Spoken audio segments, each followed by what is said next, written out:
Hi, I'm Callie Williams-Yost. I'm the CEO and founder of the Flex Strategy Group, and today we're going to talk about how extraordinary women can make flexible pivots in their work and their life.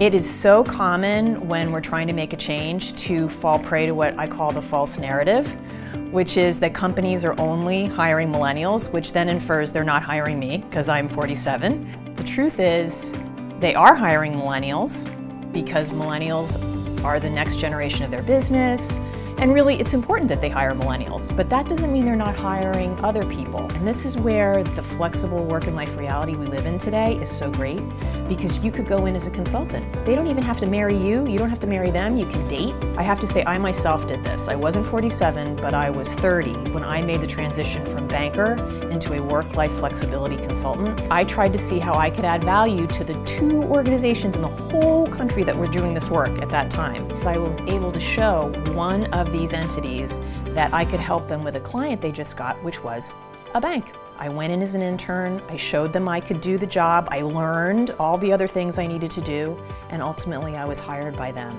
And that's where it all began, and I'm here today because of it.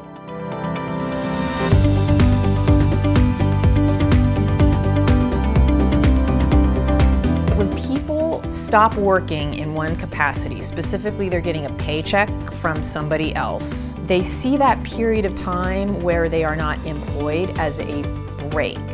But oftentimes, if you step back, they're maybe doing something entrepreneurial, or maybe they're doing project work for somebody else, just keeping their toe in the water, but still doing meaningful work, just in a more flexible way. That would be a great example of a pivot into a different type of flexible work and life reality. It sounds like you are not desperate to make a pivot and go someplace else, so that gives you time. How do you expand your skill sets so you're even more valuable the next time you pivot and you go on to the next job that you want? Well, you are in your customer service role, and many organizations have client relationship management systems, and that could be something like a HubSpot or Salesforce. Learn that. Offer to be one of the people that contribute to maintaining that. So when somebody comes in to see you, add that into the CRM. They will value that information, and it in turn allows you to learn these systems, which you can then use in your next job, and you go out and pitch your value to say, this is something else I can do for you.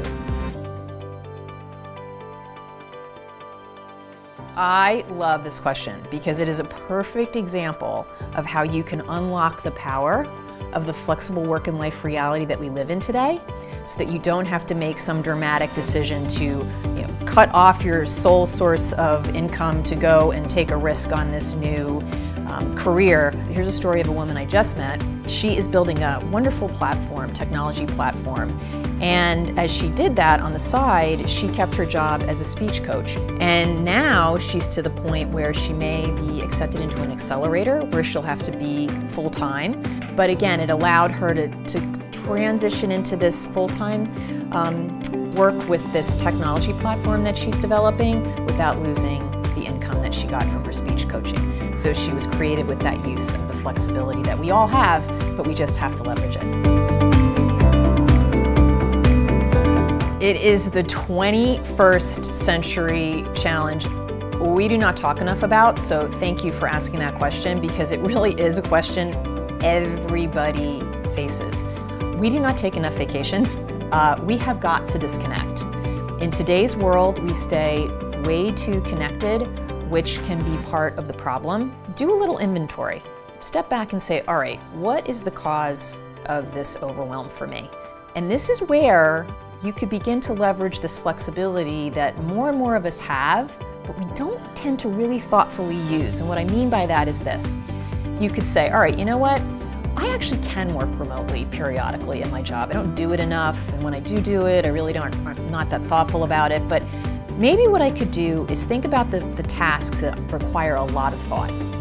And I have a hard time finishing them when I'm in the office. So do those tasks like a report or a data analysis or when you're working remotely, and then you save yourself the commute.